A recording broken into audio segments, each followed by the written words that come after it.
हमारे member parliament Rajya Sabha के नीरज डांगी जी, हमारे पूर्व मंत्री सुखराम बिश्नोई जी, मेवराम जी देवासी ब्लॉक अध्यक्ष, नरेश सेठ जी सभापति सांचौर, हेमसिंह शेखावत जी जो हमारे राजस्थान के सेवा दल के अध्यक्ष भी है, और खड़गे साहब ने इनको इस लोकसभा चुनाव का प्रभारी बनाया है पूरे जालोर सांचौर शिरोई का। किशोराम जी हमारे पूर्व विधायक हैं लोहावट से, हिराल बिश्नोई पूर्व विधायक है, महेंद्र गहलोत जी, गफूर खान जी पूर्व चेयरमैन, राव साहब मोहन सिंह जी, डॉक्टर शमशेर अली जी पूर्व प्रधान, राव लोकेंद्र सिंह जी, मग्गाराम जी माली मंडल अध्यक्ष, अमराराम जी माली और इंदू सिंह जी, मोहन बिश्नोई जी, राजेंद्र सोलंकी जी जो हमारे साथ आए हुए हैं, तमाम उपस्थित मंच पे बैठे हमारे सब नेतागण, समाज मंच उपस्थित बुजुर्गों, भाइयों और बहनों, नौजवान साथियों, आप सुबह से आए बैठे हैं। हम लोग अहमदाबाद से चल के आए हैं। एक मीटिंग गनी बहन ठाकुर की थी, रास्ते में बनासकाठा वो खड़ी हुई है, उनके लिए भी अपील की आप कहीं कोई मिलने वाला हो तो कोशिश करेंगे वो भी वहाँ जीते, चुनाव जीते। ड्राइवर करो को जिताओगे आप, यहाँ से अपना आशीर्वाद दोगे, आपका प्यार, आपकी मोहब्बत, आपका विश्वास जो आप में अति उत्साह है वो देखते ही बनता है। सांचौर जिला बन गया, इससे बड़ी खुशी की बात क्या होगी। अब तो आपका जिला जो है इसका मास्टर प्लान बने विकास के लिए, अगले 20-25 साल के अंदर क्या ऊपर क्या आए, ये हमारा प्रयास होना चाहिए। जिला मुख्यालय पे एसपी, कलेक्टर, सब अधिकारी, डीएलओ, जिला स्तर के अधिकारी सब ही बैठेंगे, बैठने लगे हैं तो बड़ा फर्क पड़ जाता है, प्रशासन की क्षमता बढ़ जाती है, वो काम भी हुआ। सरकार आपके आशीर्वाद से हमने चलाई और मुझे आपने 3 बार मुख्यमंत्री बनाया, 3 बार कम नहीं होता है। हमारे यहाँ चितलावाना के मठ के महंत गोरखपुरी जी बैठे हुए हैं, जाखड़ मंच के आत्माराम जी बैठे हुए हैं, तो मुझे खुशी है कि संतों के सानिध्य में हम सब मीटिंग कर रहे हैं। और मैं कह रहा था आपको, मुझे बहुत चांस मिला, आपने 5 बार एमपी बना हूँ जोधपुर से, 5 बार एमपी बना। ये लोहावट के अभी बोल रहे थे किशोराम जी एमएलए साहब, तो लोहावट से, फड़ौदी से, सबसे जो है मुझे अवसर मिला, मेरा क्षेत्र था ये। आज जो मैं माहौल देख रहा हूँ तो मुझे पुरानी याद आ गई मेरे ज़िंदगी में, जब मैं खड़ा होता था चुनाव में लोकसभा का, तब भी ऐसा ही माहौल होता था जोधपुर के अंदर। मुझे पूरा यकीन है कि, और मैंने अभी कहा जालोर के अंदर कि मैं माली हूँ, माली कम्युनिटी का, ठीक है। और माली का काम क्या होता है, बगीचे को सुंदर रखना, फूल पत्तियाँ सजा के रखना वहाँ पर, और संजो के रखना भाई कि खाद टाइम पे जो फूल पत्तियाँ अच्छे से फूल आए, नए नए तरह के फूल आए, एक माली का काम ही होता है, बगीचे को शानदार सजा के रखना। मैंने राजस्थान रूपी बगीचे को सजा के रखा है आज तक जिंदगी के अंदर।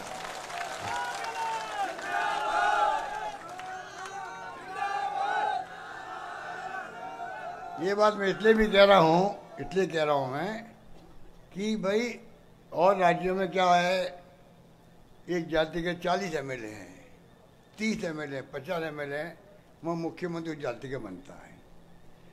हमारे यहाँ राजस्थान में हमारी पार्टी में एक ही माली उम्मीदवार एमएलए था वहाँ पर, और वो मैं खुद ही था। तो आप सोच सकते हो, मैं खुद ही एक एमएलए जाति का नंबर 1 मैं खुद ही हूँ। तब भी आप सब जो बैठे हैं जातियों के लोग, चाहे बिश्नोई हो, चाहे वो पटेल हो, या देवासी हो, या कुमार हो, घांची हो, माली हो, कोई जाति का हो, अगर छत्तीस ही कौम का मुझे नहीं मिलता आशीर्वाद राजस्थान की जनता का, तो 5 साल निकालना बहुत मुश्किल होता है। 5 साल में निकाले हैं। इस बार सरकार गिरा रहे थे बीजेपी वाले, इनका काम यही है, तोड़ना फोड़ना काम है इन लोगों का। आप बताओ, चुनी हुई सरकार गिरा देते हैं पैसा खरीद करके। 35 करोड़ दे दिए मध्य प्रदेश ने, 50 करोड़ दे दिए महाराष्ट्र के अंदर, 50 विधायक में तोड़ दिया शिवसेना के। ये लोकतंत्र की हत्या नहीं है क्या? आपका सम्मान होना चाहिए। आप सरकार गिराओ, आप सरकार बनाओ, ये जनता का अधिकार होना चाहिए। ये क्या कर रहे हैं? पैसे के बल पर इलेक्ट्रल बॉन्ड में इतना पैसा कमा लिया इन लोगों ने। ईडी, इनकम टैक्स, सीबीआई को घर भेजो इंडस्ट्रीज के यहाँ, उद्योगपति के यहाँ। वो 50 करोड़ दे रहा है, 100 करोड़ दे रहा है, 200 करोड़ दे रहा है, ईडी की कार्रवाई खत्म। ये देश में तमाशा चल रहा है। सुप्रीम कोर्ट के आदेश है वो जाके इलेक्ट्रल बॉन्ड की स्कीम खत्म हुई है। इतना बड़ा घोटाला देश में हो चुका है। पर मोदी जी जब बोलते हैं तो वो जाति धर्म के नाम पे आते हैं तो लोग वोट देते हैं उनको। देश किस दिशा में जा रहा है सोचना पड़ेगा हमें। डॉक्टर अंबेडकर के संविधान बचना चाहिए, लोकतंत्र बचना चाहिए। अगर लोकतंत्र नहीं बचेगा तो मीटिंग ही नहीं होगी। फिर आज आप सबका मान सम्मान होता है। प्रधानमंत्री, मुख्यमंत्री, एमएलए, एमपी सब हाथ जोड़ते हैं गरीबों को भी, आप सबको, किसानों को भी आशीर्वाद मांगते हैं, पैरों में हाथ लगाते हैं, जनता का दिल जीतते हैं, तो मान सम्मान जनता का बढ़ता है। जब लोकतंत्र खत्म हो जाएगा तो फिर क्या मान सम्मान रहेगा आम जनता का? लोग कहने लगे कि अगर मोदी जी भारी बहुमत जीत गए, आगे चुनाव भी होंगे कि नहीं होंगे, ये शंका बनी हुई देश के अंदर। बहुत खतरनाक हालात है देश के अंदर, कुछ समझे तो। आप मेरे जो देखते होंगे सोशल मीडिया, ये मुख्य मीडिया वाले दिखाते नहीं है। देखो ये दबाव में है, इनकम टैक्स ईडी के दबाव में है। टीवी में जो आती खबरें वो दिखाते नहीं है। राहुल गांधी यात्रा ने दिखाई, न्याय यात्रा ने दिखाई, बाल जोड़ यात्रा दिखाई नहीं। इतने डरते हैं। पर जो सोशल मीडिया आजकल, जो राजीव गांधी का सपना था, मोबाइल फ़ोन आ गया हाथ में, इंटरनेट की सेवाएं आ गई, इससे बड़ी क्रांति क्या होगी? आप सब में बैठे हुए हो, अमेरिका चाहे, इंग्लैंड चाहे, तो वहाँ देख सकते बैठे बैठे कौन कहाँ बैठा हुआ है, कौन क्या बोल रहा है। ये क्रांति है मोबाइल फ़ोन की, इंटरनेट की क्रांति है। उस क्रांति में हम चल रहे हैं। आप सोच सकते हो कि इस माहौल के अंदर जो हालात बन रहे हैं वो चिंताजनक भी है। अगर जनता नहीं समझेगी तो आगे पछताएगी फिर बाद में। चुनाव तो होने ही चाहिए। इंदिरा गांधी ने जान दे दी, पर उसने खालिस्तान नहीं बनने दिया। पंजाब अलग होना चाहता था हमसे, खालिस्तान बनाना चाहते थे, एक देश नया, नहीं बनने दिया। जान की बाजी लगा दी। और मरने के पहले उन्होंने कहा, मैं उनका मंत्री भी था उस वक्त, मरने के पहले उन्होंने कहा उड़ीसा के अंदर हो सकता है मेरी जान चली जाए, और मेरी जान जाएगी तो मेरे खून का एक कतरा देश को मजबूती प्रदान करेगा। एक आशा। आप तो खुद इंदिरा भगत रहे हो। राम रघुनाथ जी विष्णु के वक्त में यही मीटिंग होती थी मेले के अंदर, कोई खिलाफ बोल गया इंदिरा गांधी के, आपने उसको टॉयलेट नहीं किया था, मुझे याद है उस जमाने के अंदर। अब बोलने दिया आपने, मीटिंग खत्म कर दी आप लोगों ने। वो साझो जनता है। इसलिए मैं कहना चाहूँगा आपको, कृपा करके ये चुनाव महत्वपूर्ण है। वैभव गहलोत आपके बीच में आए हैं, एक नौजवान है, पढ़े लिखे हैं, आपकी सेवा करेंगे, आपके सुख दुख में साथ रहेंगे, बीच में आते जाते रहेंगे और विकास में भागीदार बनेंगे। और हम सबका, जो आपके यहाँ के विधायक हारे हुए जीते जो भी हैं, पूर्व विधायक जो भी हैं, सब मिलके हम चाहेंगे उनके अनुभवों का लाभ वैभव गहलोत को मिले। और मैंने 50 साल हो गई राजनीति करते, 50 साल कैसे करते हैं। और जो मैंने जोधपुर में काम किए हैं, आप कई लोग आते होंगे जोधपुर के अंदर, ब्रॉडगेज आ गई, 2 ट्रेनें चलती थी, दिल्ली मेल और आगरा फोर्ट। आज इतनी ट्रेनें चलती कुछ सोच नहीं सकता। मुझे नहीं मालूम कितनी ट्रेनें चलती है, पूरे देश भर से जुड़ गए हम लोग। पानी नहीं आता था, ट्रेन से पानी लाना पड़ता था डब्बों में भर करके। लबालब भरे हुए हैं वहाँ पे तालाब कायलाना वगैरह सब। इतनी संस्थाएं खुल गई है हिंदुस्तान में, कहीं नहीं है। एम्स आ गया, IIT आ गई, निफ्ट आ गई, लॉ यूनिवर्सिटी आ गई, आयुर्वेद यूनिवर्सिटी आ गई, पुलिस यूनिवर्सिटी आ गई, कृषि यूनिवर्सिटी आ गई। अभी मैंने एक और नया काम किया, मारवाड़ मेडिकल विश्वविद्यालय, पूरा विश्वविद्यालय खुलेगा एक और मेडिकल कॉलेज के साथ में। आप सोच सकते हो कि चौमुखी विकास हुआ है। हम चाहें जालोर शिरोई सांचौर के अंदर भी विकास की शुरुआत हो उस रूप में। 20 साल से बीजेपी जीतती यहाँ पर, 20 साल में कोई MP यहाँ की आवाज़ कभी उठाई नहीं उसने, ना जालोर की, ना शिरोई की, ना सांचौर की। आप एक मौका देंगे तो आप देखेंगे वास्तव में नई शुरुआत करी आप लोगों ने। मेरी सरकार ने किसानों के लिए अलग बजट पेश किया। हिंदुस्तान में पहली सरकार अपनी है जिसने बजट पेश किया, अलग किसानों का बजट पेश किया। हमने किसानों को 2000 यूनिट बिजली फ्री कर दी किसानों के लिए। उपभोक्ताओं की 100 यूनिट फ्री करी। 1 करोड़ लोगों के बिल जीरो आ रहे हैं, 1 करोड़ लोगों के बिल जीरो आ रहे हैं।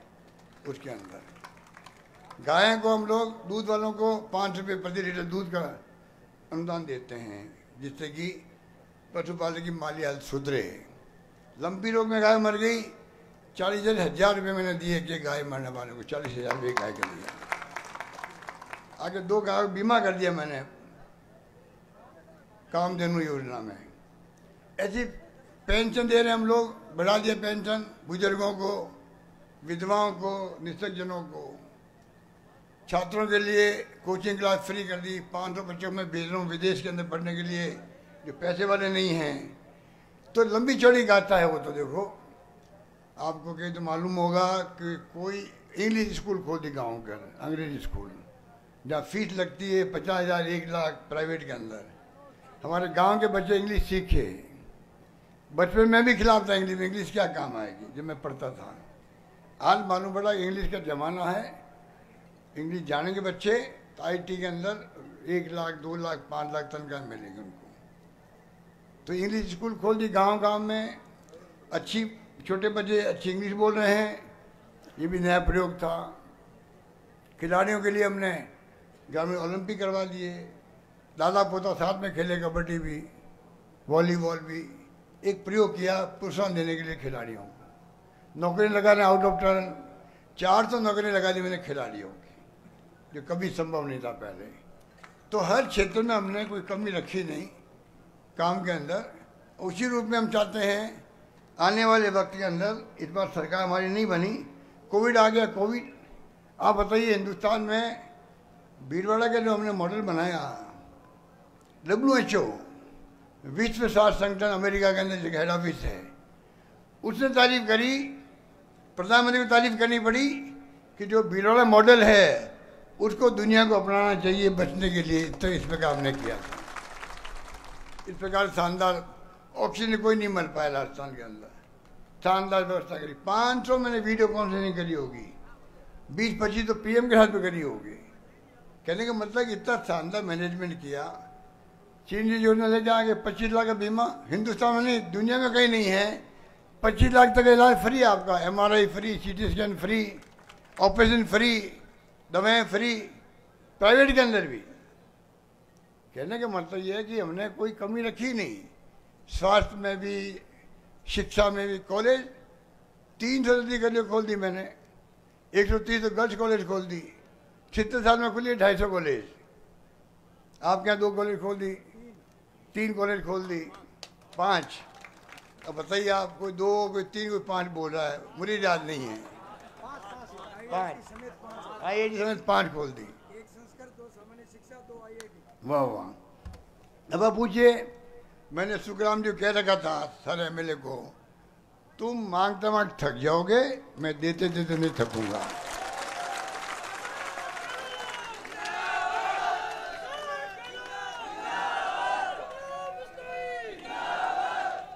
आपके यहाँ पथमेड़ा की जो गौशाला भी है, हिंदुस्तान में पहला मैं व्यक्ति हूँ जो दूसरी बार मुख्यमंत्री बना था। मैं 13 के अंदर था मैं, तो पहली बार मैंने विभाग खोल दिया। पहले को निदेशक बना दिया गायों का। गौशाला में पहली बार हमने शुरू किया है अनुदान देना, पहली बार 3 महीने का शुरू किया था उस वक्त में, फिर 6 महीने का हुआ, नई सरकार आई 1 रुपया नहीं बढ़ाया। और आपको आश्चर्य होगा, पिछली सरकार अभी हमारी गई है और उसके पहले बीजेपी की सरकार थी वसुंधरा वाली, उन्होंने सिर्फ 500 करोड़ रुपए दिए गौशालाओं को और मैंने 3000 करोड़ रुपए गौशालाओं को दिए राजस्थान के अंदर। 3000 ये गोभक्त ये बनते हैं, हम गोभक्त नहीं है क्या? हम राम भक्त नहीं है क्या? राम गटगट के अंदर है, इन्होंने ठेका ले रखा है, ये सर्टिफिकेट देते हैं तुम राम भक्त हो, तुम राम भक्त नहीं हो, ये स्थिति है। अरे हर व्यक्ति राम भक्त है हिंदुस्तान का, बचपन से राम राम जी करते आए हम लोग। गांव में तो राम राम जी का पहले ही मिलते ही नमस्कार की जगह राम राम ही करते हैं। आप बताइए क्या जा रहा, क्या हो रहा देश के अंदर। इसलिए मैं कहना चाहूँगा कि कोई कमी रखी नहीं हमने। कर्जा सरकार बनते माफ कर दिया 21 लाख किसानों का, 15,000 करोड़ माफ किया हम लोगों ने। राष्ट्रीयकृत बैंकों का नहीं किया, प्रधानमंत्री माने नहीं मेरी बात को, वरना वो भी माफ हो जाता। इसलिए मैं कहना चाहूँगा आपको कि आप दिमाग में रखें, हमने कोई कमी रखी नहीं थी, फिर भी सरकार आई नहीं, क्योंकि झूठ बोल बोल करके इन्होंने लोगों को भ्रमित किया। एक हत्या हो गई थी कन्हैयालाल की माँ दर्जी की, उदयपुर के अंदर 2 घंटे मुलजिम पकड़ लिया हमने। मैं सारा प्रोग्राम छोड़ के जोधपुर से गया, जयपुर गया, उदयपुर, उनके घर पे गए हम लोग। उस माहौल के अंदर चीफ सेक्रेटरी भी, डीजी पुलिस मेरे साथ में, ये नेता कांग्रेस जो बीजेपी के थे, इनकी मीटिंग थी हैदराबाद में, वहाँ गए लोग। इनको अगर कोई संवेदनशीलता हो तो रुकते वहाँ पर। और आपको आश्चर्य होगा, उसमें उन्होंने बच्चों को नौकरी दी, दोनों बच्चों को नौकरी दे दी। 50 लाख का पैकेज पहले दिया मैंने कन्हैयालाल के परिवार को, पहले दिया राजस्थान के अंदर। इतना बड़ा पैकेज उसके पहले कोई नहीं था। और आप बताइए, उसके बाद में प्रधानमंत्री खुद बोले झूठ कि हिंदुत्व तो दे दिया, 5 लाख ही दिया कन्हैयालाल को, मुसलमान को 50 लाख दे दिए। और वो बात पूरे हिंदुस्तान में फैल गई। आगे सोशल मीडिया है, फैला दी इन्होंने। ऐसे इतने झूठ बोले गए, रेप हो रहे हैं राजस्थान में, डकैती हो रही है। अब देखो, आप 3 महीने के अंदर फिगर उठा के देखो, अभी मेरे पास फिगर नहीं है, कल ही मैंने मंगाए हैं। अभी उदयपुर में डकैती हुई, मार दिया उसको दुकानदार को। जयपुर में 4 दिन पहले डकैती हुई। रेप तो रोज होते ही जा रहे हैं, रोज पढ़ते होंगे अखबार के अंदर आप लोग। पर बदनाम हमें किया गया था। उस केस को, कन्हैयालाल वाले केस को ले लिया, एनआईए ने ले लिया, जो दिल्ली का एजेंसी है। हमने कहा कोई बात नहीं, ले लिया तो हो सकता है इसमें कोई अंतर्राष्ट्रीय एंगल हो मारने का। हिंदू मुसलमान का मामला था, हमने ऐतराज नहीं किया। अब मालूम पड़ी वो जानबूझ के केस लिया गया, आगे बढ़ा ही नहीं।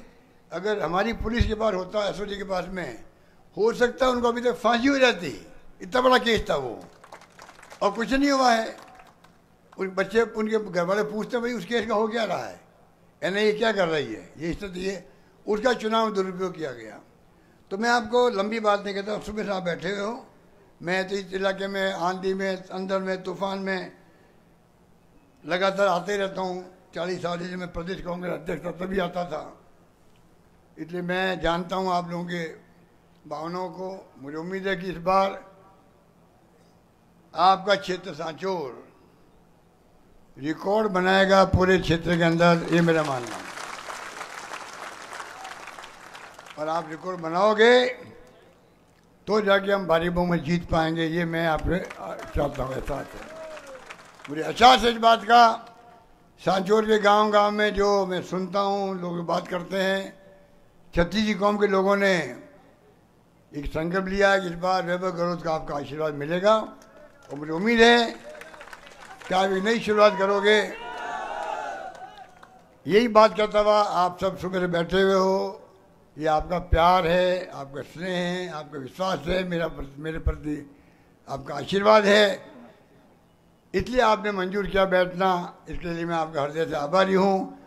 धन्यवाद, जय हिंद। धन्यवाद, जय हिंद। अब नीरज डांगी जी अपने एमपी है, धन्यवाद। बहुत बहुत धन्यवाद। मुझे सुखराम जी कह रहे हैं कि यहाँ पर आए सब लोगों का धन्यवाद ज्ञापित करना है। मैं तो कहना चाहूंगा कि धन्यवाद है गहलोत साहब का, जिन्होंने वैभव गहलोत जी को हमें सुपुर्द किया है। मैं यहां उपस्थित तमाम यहां की सांचौर की और आसपास से आए हुए जनता की ओर से माननीय गहलोत साहब का धन्यवाद देना चाहता हूं कि वैभव गहलोत जी को आपने हमारे बीच में भेजा है, और यह अब हमारा दायित्व बनता है कि हम लोग सब मिलकर के वैभव गहलोत जी को जिता करके संसद में भेजें, और गहलोत साहब ने जो विश्वास हम पे जताया उस विश्वास पर खरा उतरने का काम हम सब लोग मिलकर के करेंगे।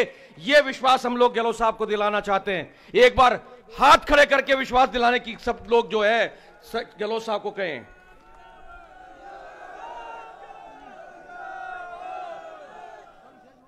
धन्यवाद के साथ में पूरा विश्वास हम लोग दिलाते हैं कि वैभव गहलोत जी को 26 तारीख को हाथ के निशान पर वोट देकर के विजय बनाएंगे, और इस क्षेत्र के चहुमुखी विकास में एक नया आयाम स्वर्णिम अक्षरों में तैयार करेंगे वैभव गहलोत जी के सांसद के रूप में। धन्यवाद। जय हिंद।